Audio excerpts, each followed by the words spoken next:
Hello, good morning. Welcome to JoyNews. We're coming to you live from our studios in Kukumlimli. We are on DTT because we're free to air. Coming up this morning, MPP flag bearer Dr. Bawumia promises to scrap the E-Levy and halt all charges on digital transactions if elected in the general elections later this year. In my administration, there will be no taxes on digital payments. The E-Levy will therefore be abolished. We have details of his first major policy address since becoming flag bearer of the NPP, in which he shifts his vision from the free SHS to jobs and wealth creation. We'll now focus on jobs and wealth creation by the private sector for all Ghanaians. Also, a huge announcement by government as it suspends implementation of the 15% VAT on electricity for non-lifeline consumers. That, though, falls short of demands by organized labor who are preparing for a nationwide demonstration next week. In the last hour, Information Minister Kojo Ponkroma has been on the withdrawal of the taxes by government. My name is Aisha Ibrahim. Let's stay for details.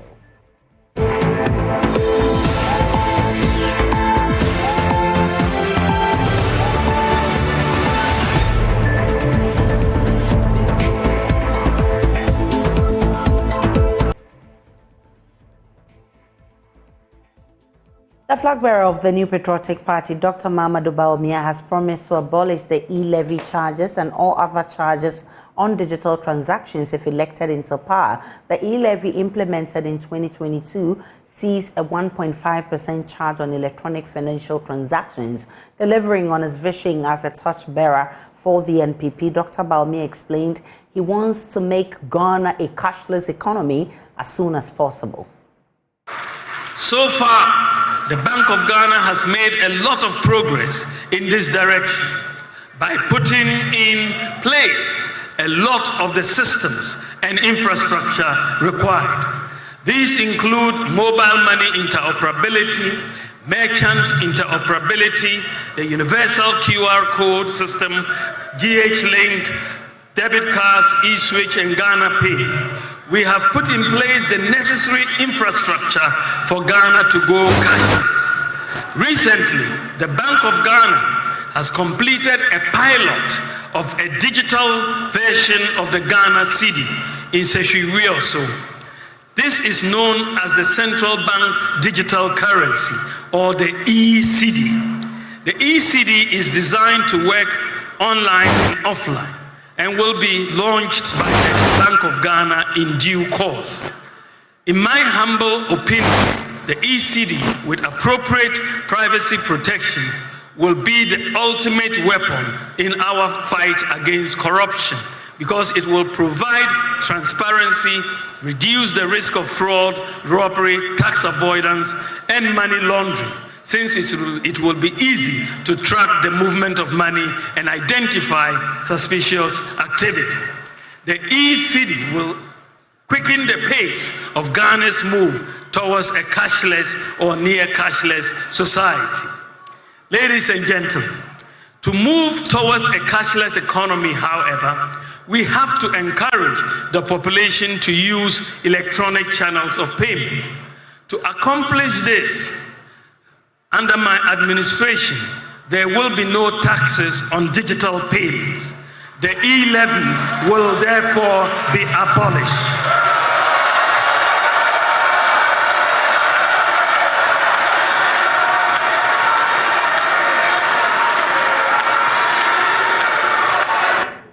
He also announced that government will shift from the free SHS policy to focus on jobs and wealth creation that will be spearheaded by the private sector. Will reduce the fiscal burden on government by leveraging the private sector. Under the two-term administration of my boss, His Excellency Nana Addo Dankwa Akufo-Addo's government, we have put in place many social safety nets like free SHS, free TVET, and so on. With all these social safety nets in place, my government will now focus on jobs and wealth creation by the private sector for all Ghanaians. Dr. Bawumia is also promising to initiate a new flat tax regime for all small and medium enterprises across the country as a measure to expand the tax net to boost government's revenue.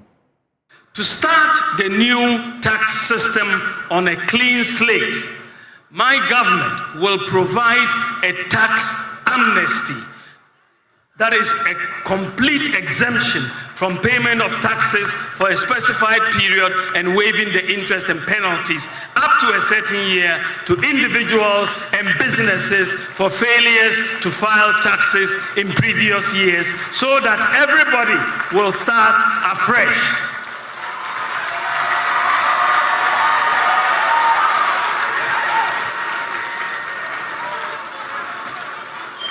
Tax digitalization will be implemented across all aspects of tax administration. Everyone will be required to file a very simple tax return electronically through their mobile phone or computer.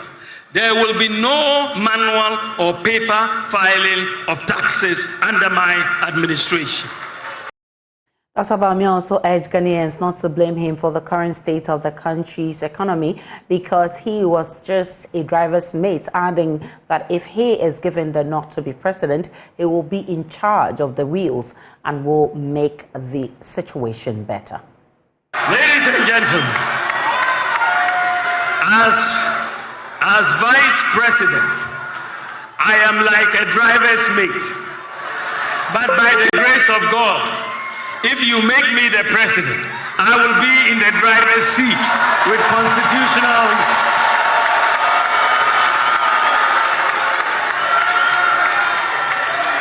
I will be in the driver's seat with constitutionally mandated authority to pursue my vision and my priorities.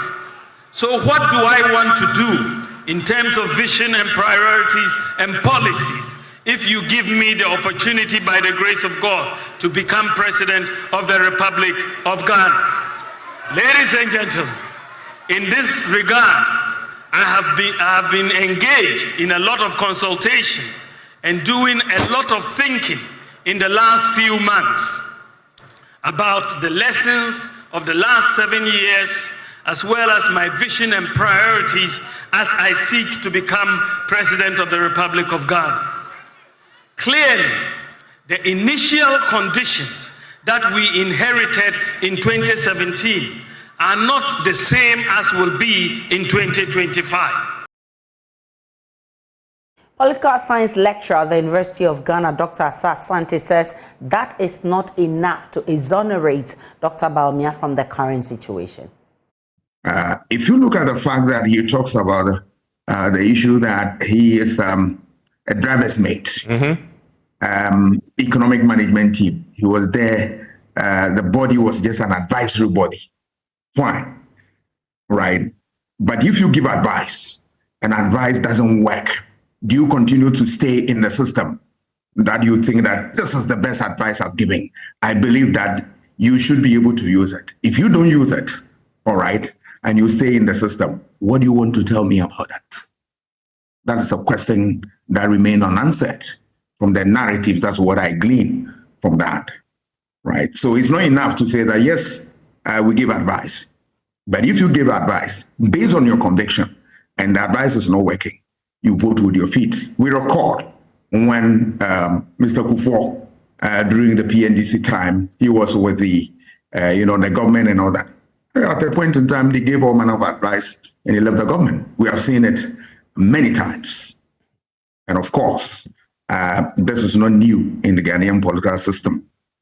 But you can also credit him for some of the things that he said. I have new ideas, and it tells you that you want to depart. I will scrap the E-Levy. I will, do some of the things which in your intro you mentioned that you do away. That was a clear departure from his boss, and that one too, I commend him for that. But there's one thing that was missing. All right, you saw him continue to attribute or blame the government non-performance toward Russian-Ukraine war and all that. Yes, and that is a fact. But what about the role of the government itself in some of these things? That was conspicuously missing. Is he telling us that the government itself did not have a hand in the economic malaise that we find ourselves in?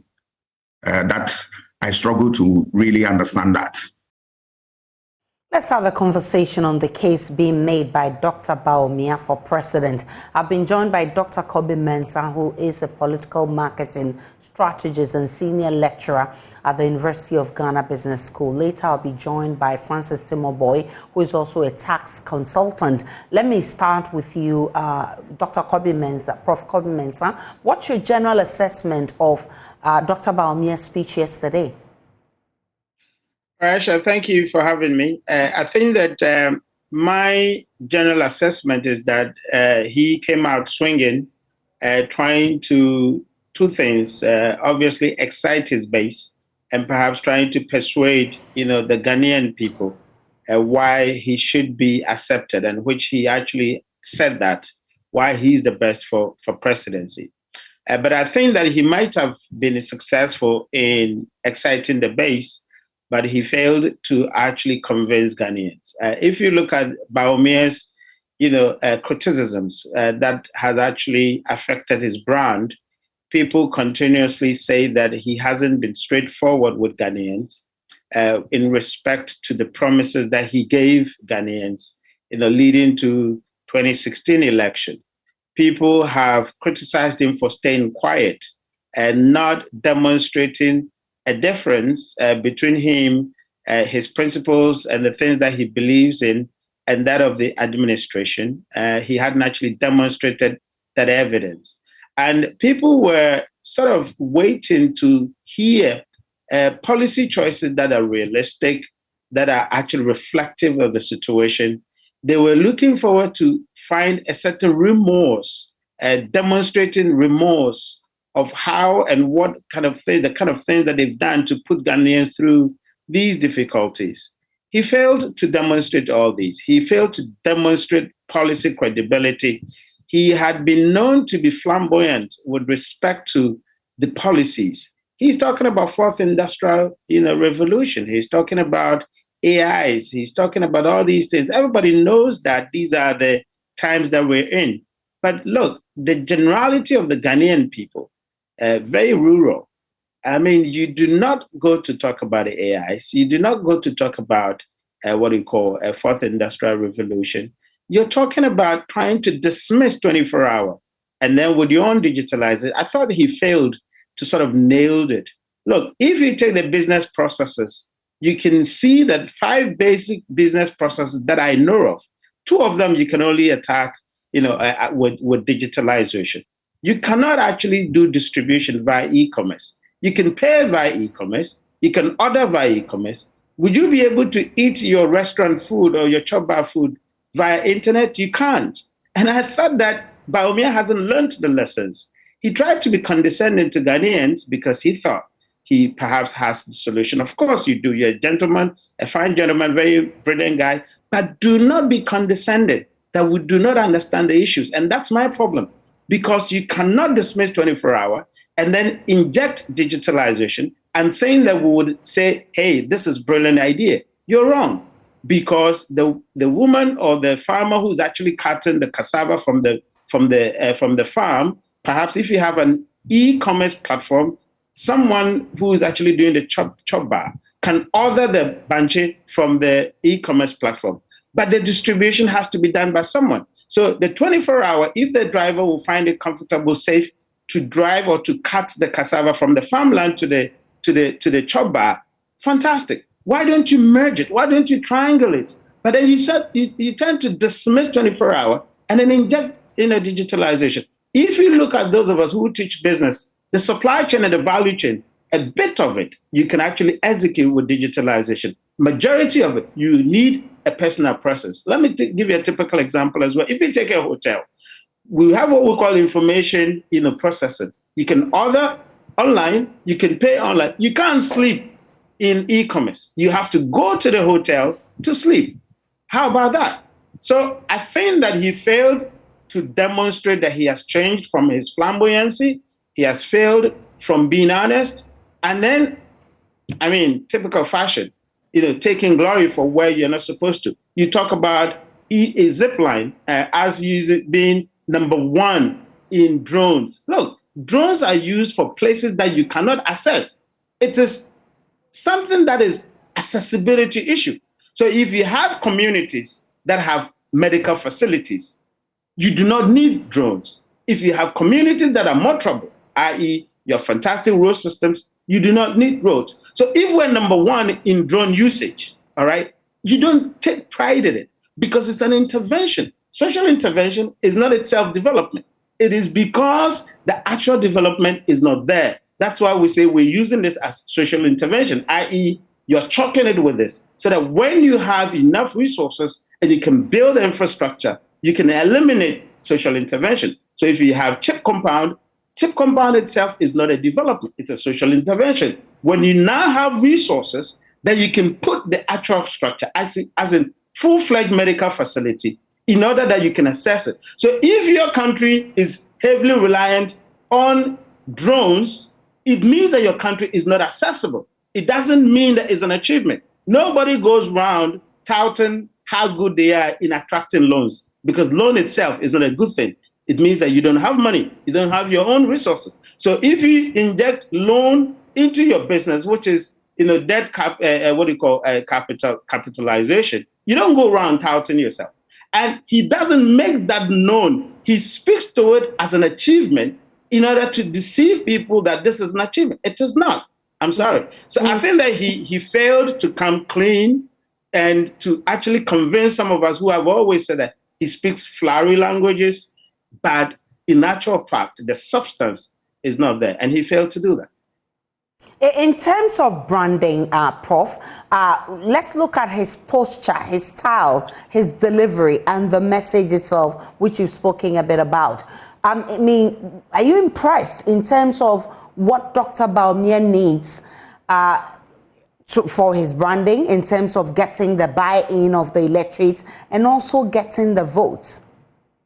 Let me assess the branding from two perspectives. I mean, from the supply perspectives, he completely departed from, Akufo-Addo's tradition. I mean, using the golden age, very much Kufuor, using the private sector as an enabler, very much Kufuor. In fact, Kufuor actually even spoke longer than Ntim, who is the party chairman. It indicated to me that he was trying to tie his April strings to that of former President Kufuor, as opposed to Akufo-Addo. And it came to light because he made a lot of references to Kufuor's age and departed from Akufo-Addo. I would actually do the same if I was actually managing him, because this is a regime that people don't like, so you want to decouple. The only problem that the decoupling strategy was wrong by the fact that he sort of said that, yes, we implemented E-Levy, we implemented that, which majority of your own people have said that you are right in front and center of doing this. And then, of course, you come and say, I will scrap it. It is almost like you, Aisha, telling your people that, look, or customers that, look, all the programming that I've been giving to you is crap. I don't think it's good. When I become the GM of Joy FM, I'm going to scrap them. How does that sound to your customers? It is very disingenuous. It is very uncredible. And then it sort of paints a picture that you're not loyal to exactly the development of brand that you're actually looking at. So from the perspective of the supplier, yes, he tried to do this. From the customer, it sounds like a very disingenuous approach to do that, because it doesn't bring the ethical issues. It doesn't bring the credibility, surface, because you're selling us something that yourself, deep down that is not good. And that is the challenge. I think that the strategists actually failed to do a good job in sort of decoupling from the current administration. Of course, if you look at his posture, he came out swinging, all right, that he has enormous tasks to demonstrate. Of course, the passion was there, the energy was there, which I liked it, but the content didn't actually fix the issues, the brand issues that he has. And I think these are the limitations that I could actually gather from it. I'm grateful for your time. Professor Kobe Mensah is political marketing strategist. He's a lecturer with the University of Ghana Business School. I have still on Francis Timoboy, who is a tax consultant. I'm grateful for your time as well. The last time we spoke, you were unhappy about the numerous taxes burdening Ghanaians. Dr. Bawumia says he will scrap the E-Levy, new flat tax regimes for all small and medium enterprises. He will widen the tax base if given the nod. He's also announced a withdrawal of the controversial 15% VAT on electricity consumption. How do you react to Dr. Bawumia's message? Thanks, Aisha. I think that on the tax fronts, he seems to have some fantastic ideas because he wants to emphasize on simplifying the tax compliance process and also, widen the tax base, something which has been with us since independence. Our tax base is very narrow, and so you realize that government continues to impose taxes which people cannot avoid, which is in the form of indirect taxes. And so E-Levy, I'm happy because, you can't pursue digitalization whilst trying to impose levies on people who want to, change behavior and go to that front. And for me, it looks like it confirms his earlier media engagement, which says that taxing the digital services was not the right thing. Again, emission tax, he says he's going to abolish it. I think it's also fantastic because you look at it from a policy perspective and it's like double taxation because currently we pay 10 pesos on every liter. So on the whole, some of his policies are good, just that I think that he needs to do more of engagement so that we can, people can bring out the challenges. For example, the flat rates, fantastic. However, if you are not careful, you may, bring some inequalities in there because if people are of the same income level and they are paying the same flat amount, that is fine. But where people have different income level, then you see that you are missing on some key component of tax system, which is ensuring equal equity. Tax amnesty, he mentioned that people are going to be forgiven of their sins so that they can start from a clean slate. I think it's good. However, overuse of a tax system or a tax amnesty is not the best because we just finished with one tax amnesty in 2021. So if you are saying that people are going to be forgiven, then everybody will sit and wait and see, after all, if I don't file, my sins are going to be forgiven and all the penalties and interests are going to be, a loss to the state. I think that the use of it should be, measured with some level of, assurance. And then what I think is good is the digitization of the tax administration system. We are currently doing it. However, I believe that a lot more investment is required to be able to ensure that the GRA is resourced. Again, he should make provision for people who cannot really jump onto the systems to start operating. We have a lot of informal sector people, market women. You don't expect them to, go onto their mobile phone and start filing returns. We need to make room for those people as well. Dispute resolution, something which we have been calling for all these years, it's been there and we don't do it. Currently, the tax system is so unfair. When you have disputes, it is so unfair to taxpayer. And so I think that he should speed up. We currently have the law which talks about the Independent Tax Appeals Board. For so many years, we have not implemented it. So I think that if he brings in the arbitration process, which he has recommended, that is very good for me. In all, the policies looks good. However, the question is, why haven't we done them over this, how many years, 7 years, looking at his position? Many people will ask that you were part of the team, so why couldn't you implement these things? These are some of the questions that linger on our mind and as to whether he will have the commitment to do them. If he has the commitment, fantastic. Broadening the tax base has been a challenge, and I think that if he's able to do it, it will be good. The baseline is, do you have the commitment to do that? Francis Timoboy, I'm grateful for your time. He's tax consultant and he's asking if it's something that we can put together. And he says that some of the things that Bawumia mentions are some things that he needs to consult again because that could create or spell doom for our tax system. I've also been joined by Murtala Mohammed, who is a member of parliament for Tamale Central. He has some reactions. Grateful for your time, Murtala Mohammed. You've been blaming Dr. Bawumia over the period for our economic woes. Yesterday, the man says, listen, I am just a driver's mate, so don't blame me for your situation. That should settle the matter, right? Aisha, did you believe Dr. Bawumia when he made that statement? I want you to sincerely tell me. Do you believe any statement that comes out of his mouth? I want you to answer me that question sincerely. I don't think my opinion matters here. You tell me. Understand, if you believed him, I believe you would have just answered yes. It's very clear. First and foremost, sincerity and candor matter so much in politics. And in fact, everything you do, honesty is very important. Dr. Bawumia started his statement by lying. The first lie was that he said he solved Dumso. Actually, you know very well that Dumso was never solved by this government. And as a matter of fact, he himself admitted that yes, if President Mahama solved Dumso, must we give him credit for something he created? So that was an admission that they did nothing as far as Dumso is concerned. Before we went into the election 2016, we never had Dumso. So that was the first lie. The second lie, he said that they created jobs and reduced the unemployment. It is very clear that he was lying through his teeth. Before the NDC left office, unemployment was 6.8. When they took over today, unemployment is getting to 15%. And in fact, from the 6.8, it never came down when they took office. So for him to say that they created jobs and reduced unemployment, that was another lie. Another lie he said was that they stabilized the economy. You know, and the city, they stabilized the city, stabilized the economy. It is very clear that he was lying because they took the city a little below four cedis to $1. What is it now? So I think that's what he's trying to tell you, that he's not the finance minister. He only gave advice. And if the advice was not taken, you can't blame him. I'll come to that, Aisha. Dr. Bawumia is now telling us that he cannot be a responsible president if you make a mistake and give him the mandate.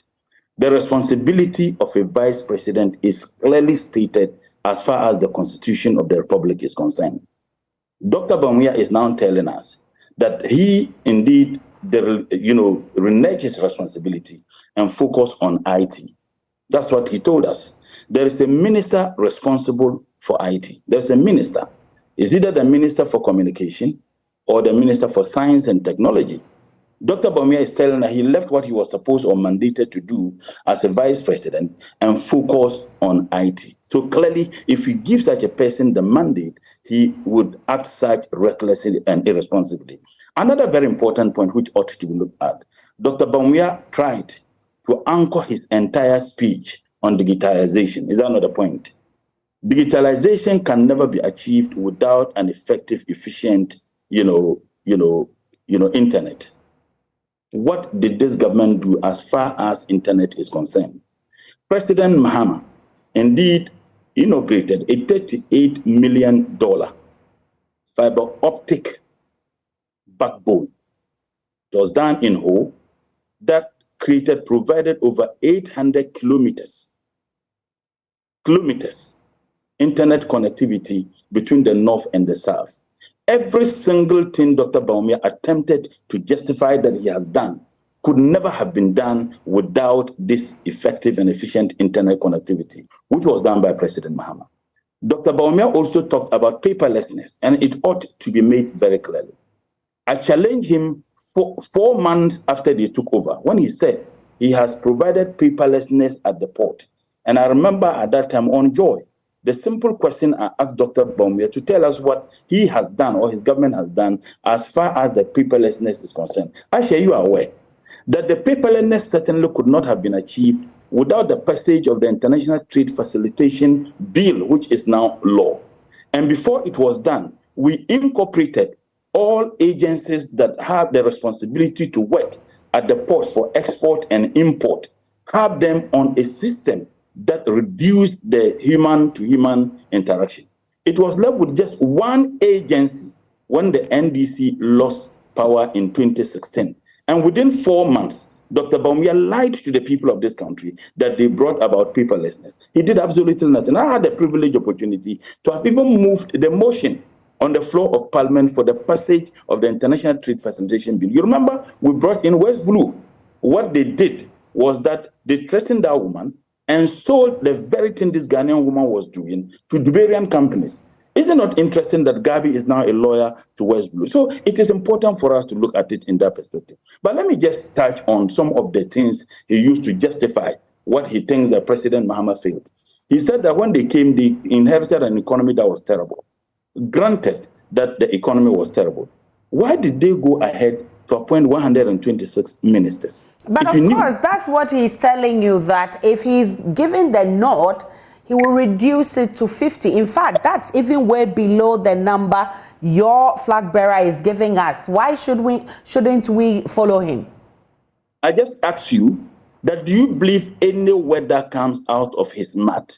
And I'll give you a litany of examples where he lied to the people of this country and did the opposite. But let me look at the driver mate, analogy.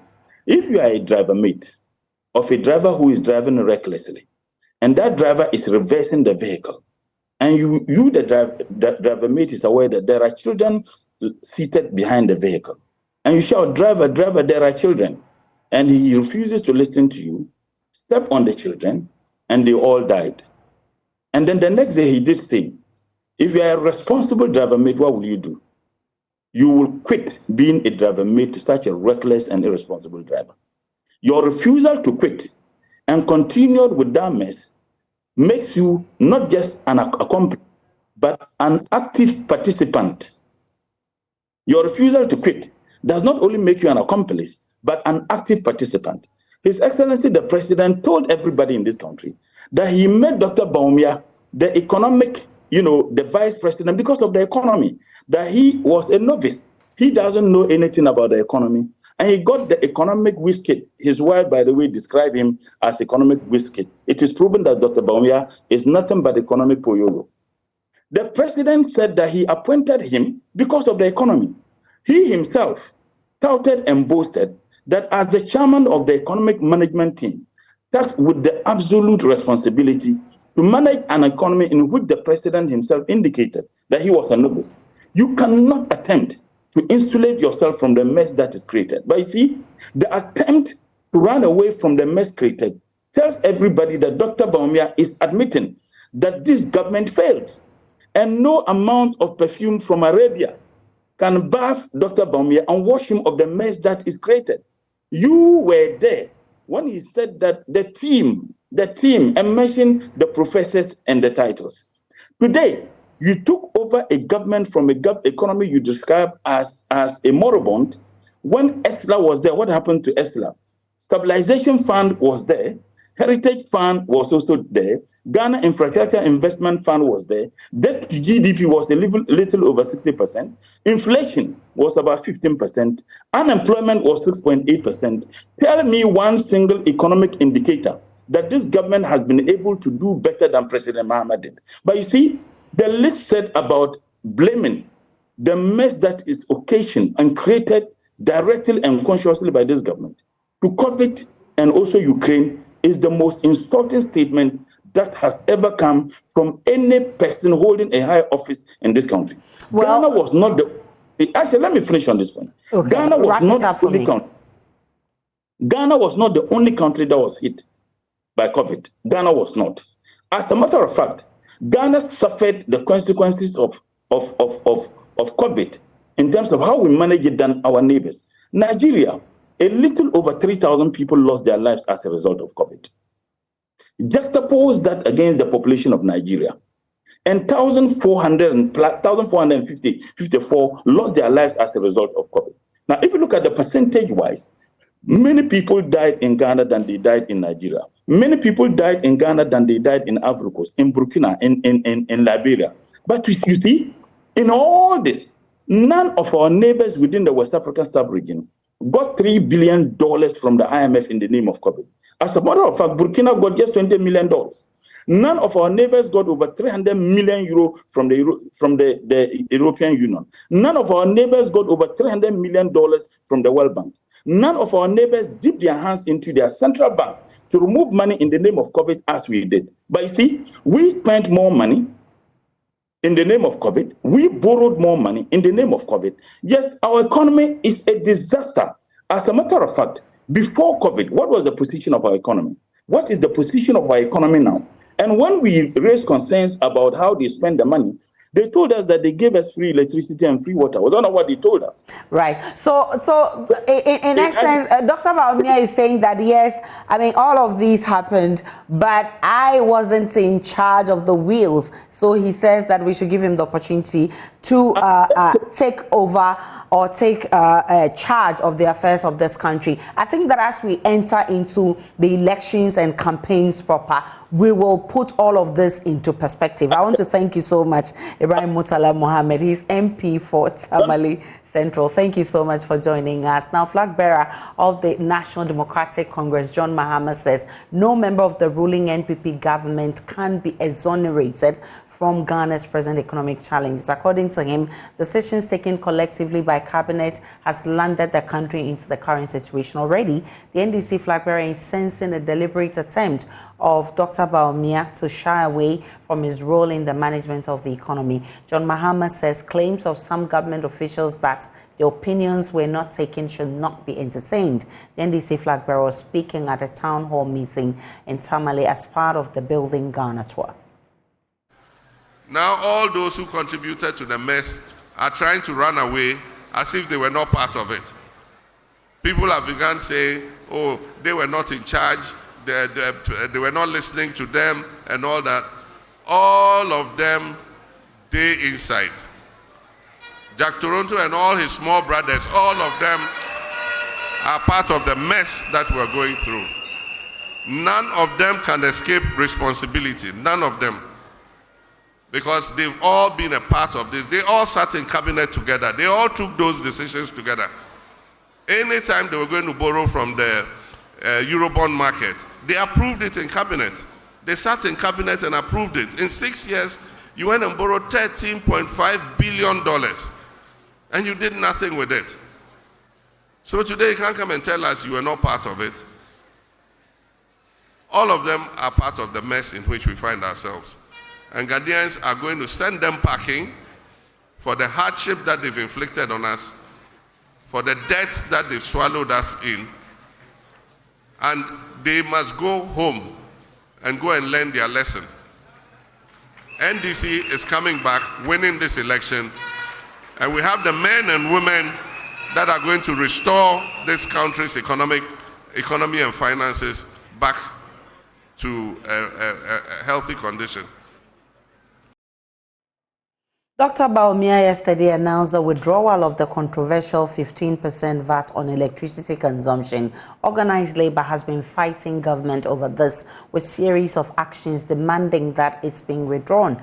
I have been joined by Vice Chairman of the TUC, Ken Kodia, for more on this. Mr. Kodia, thank you so much. Government has finally withdrawn the 15% VAT.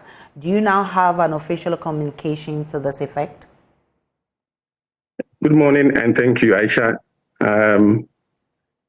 The circular we've all cited via social media stated a suspension.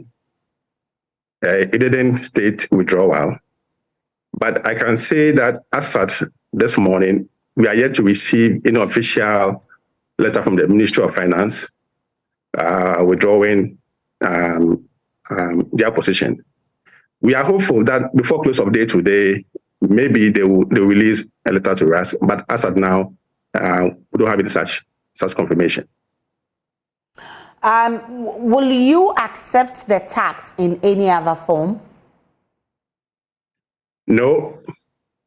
Organized labor is very resolved that anything that will bring hardship or tend to affect the living condition of the worker or the Ghanaian populace in general, we will object it. And actually, let me say that it appears there are other conditionalities in the IMF document with Ghana that the Ministry of Finance must come clear on. What we just fought is just one of such. And it's important that government engages all the stakeholders and outline clearly other conditionalities in the document, so we all discuss it. This surprise approach by bouncing one and then we react, then you withdraw and bounce another will not help us. But I'm very clear and resolved that organized labor will resist any tax that will bring hardship to the Ghanaian worker. There are other ways that government can raise money to supplement the budget, but not forms that will bring hardship to the poor worker. Are you going to continue with your plan in waiting for the official communication, or you're just going to cease fire because you've had this? Organized labor is likely to meet tomorrow if we receive a letter from the Ministry of Finance withdrawing the 15%. And until we receive that letter, we are resolved on the path we want to take in the demonstration. Like I said, I'm hoping that letter will come today, but we are resolved. The appetite for strike is very ripe, and we don't want to go that path. We want to engage and resolve all the issues pending. But the way we all cited this press release on social media, for us, is also not healthy. We have written that we want the rate to be withdrawn, and it was just appropriate that the minister would have written to us to say that based on this, we want to now withdraw and engage. But like I said, I'm hoping that before close of day, we'll get that letter from the ministry. But when that comes, we'll meet tomorrow and then we'll look at the way forward. Grateful for your time. Ken Kodia is Vice Chairman of the TUC. Information Minister Kojo Ponkroma, meanwhile, has been confirming the statement issued by the Finance Ministry on the withdrawal of the tax and has been outlining measures government intends to take based on the withdrawal of the taxes. Listen. If you read the Finance Ministry statement, it says in that same statement that they are suspending implementation and they are going to do some further consultations, and they expect that those consultations will yield other measures that they can achieve the same fiscal, program that they have put in place. So it's not a fait accompli that they have suspended it and that's the end of the matter. They are going to have to find a way to answer that question. President Akufo-Addo's government has to find a way to answer that question. And the finance minister, who is responsible for fiscal policy, having put out that statement, even included that in the statement. Mm-hmm. All of us may give our pieces of advice that we think they should go that way or we think that should go that way. But when you become the flag bearer of the party, you also now have a responsibility to tell us that. So if you were constructing this fiscal program, how would you construct it? And I think that is quite clear. We may prefer views. He has preferred his views, but the decisions that have been made today have been made. What's live on JoyNews desk? Let's take a break. When we return, we'll bring you more in business.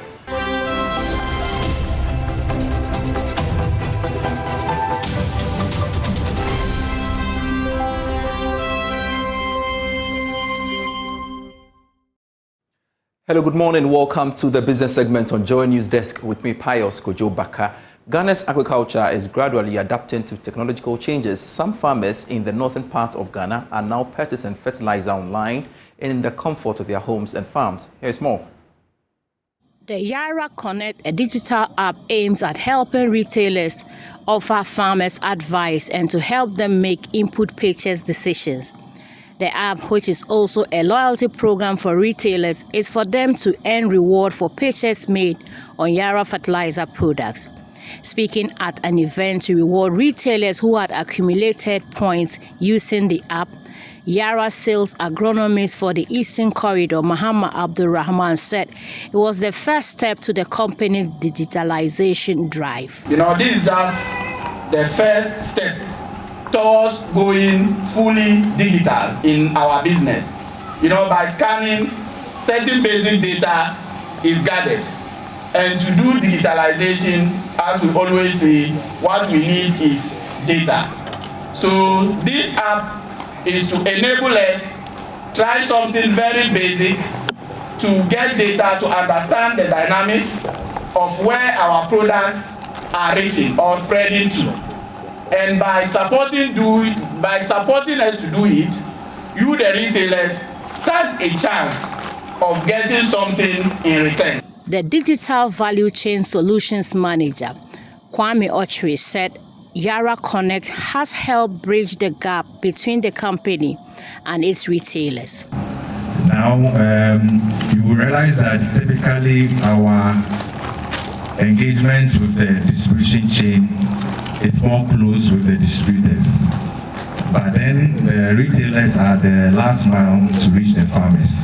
And we wanted to improve that connectivity.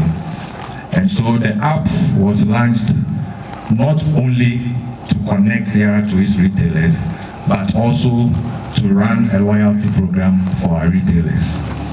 The managing director for Yara Ghana Limited, Teresa Randolph, said, considering that the country is moving digital, there was the need for them to join the drive.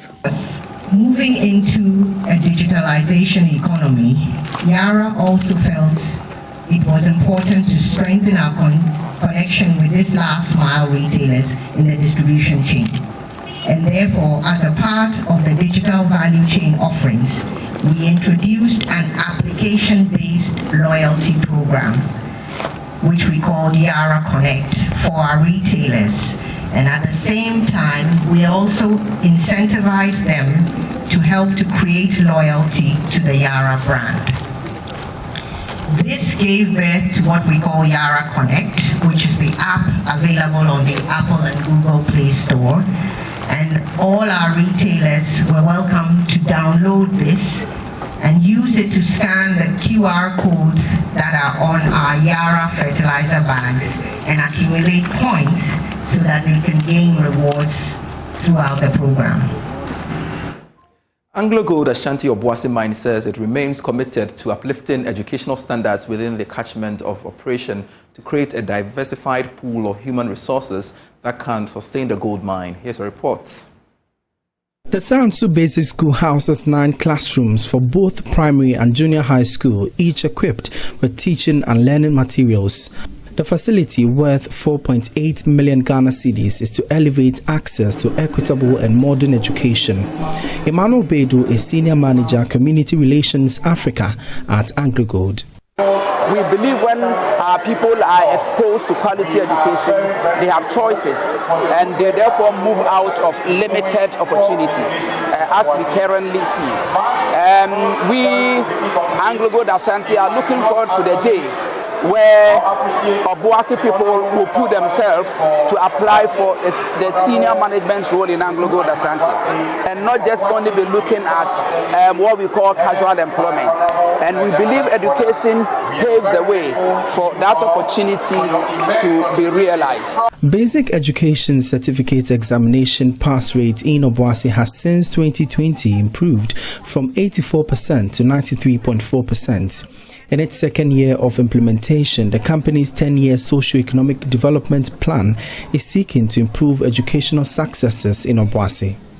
The Sansu Basic School we commission and hand over today is one of the 10 basic school infrastructure we seek to provide as part of our 10-year socio-economic development plan. And this in particular, the one in Sansu here, is intended to set the Sansu Basic School up as a model school for effective teaching and learning. We have seen a steady improvement in BEC pass rates from around 84% to over 93% since 2020. Our focus currently is to support our stakeholders to improve the quality of the pass rates. The Sansu Basic School is one of the 10 schools expected to be built by the company within its host communities. Deputy Minister of Education, Reverend John Intim Fojo, believes the establishment will transform the human resource in the mine's host communities. We are admonishing mining companies and oil companies to do is to partner Ministry of Education to ensure that real transformation takes place within the education around communities in their catchment, because education is the most powerful weapon with which we will transform these communities within the catchment areas.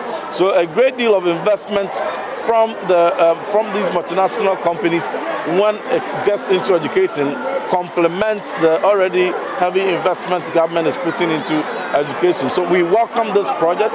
We are excited about this project, and we want to deepen the partnership to see many more of these. For JoyNews, my name is Emmanuel Brightquick. And that's it for business. I am Pius Kojo Baka. More after this break.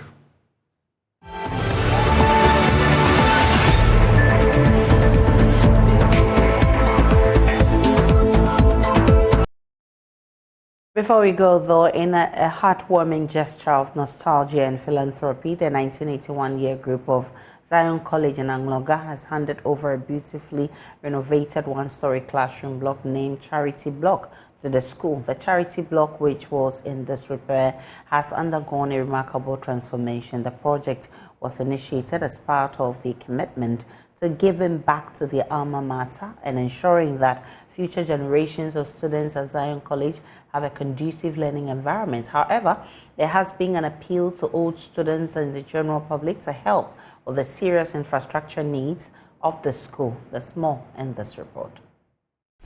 The Charity Block, which was in a state of disrepair, has undergone a remarkable transformation thanks to the dedicated efforts of the 1981-year group. The project was initiated as part of their commitment to giving back to their alma mater and ensuring that future generations of students at Zion College, Angloga, have a conducive learning environment. The short ceremony commenced with welcome remarks from the school's headmistress, Miss Nutifafa Ablan Kwaokume, who expressed gratitude to the 1981-year group for their selfless contribution, emphasizing the positive impact the renovated block would have on the academic experience of the students. She, however, called on all students of Zion College, Angloga, to come to the aid of the school to help solve some infrastructure issues as well as other important problems faced by the school which need urgent attention. With regards to infrastructure development, I suggested each year group adopts a project. Today's gathering is a result of the work of the 1981 group of past students. Past students' response to such appeal that I made about the development process and infrastructure development of this noble institution.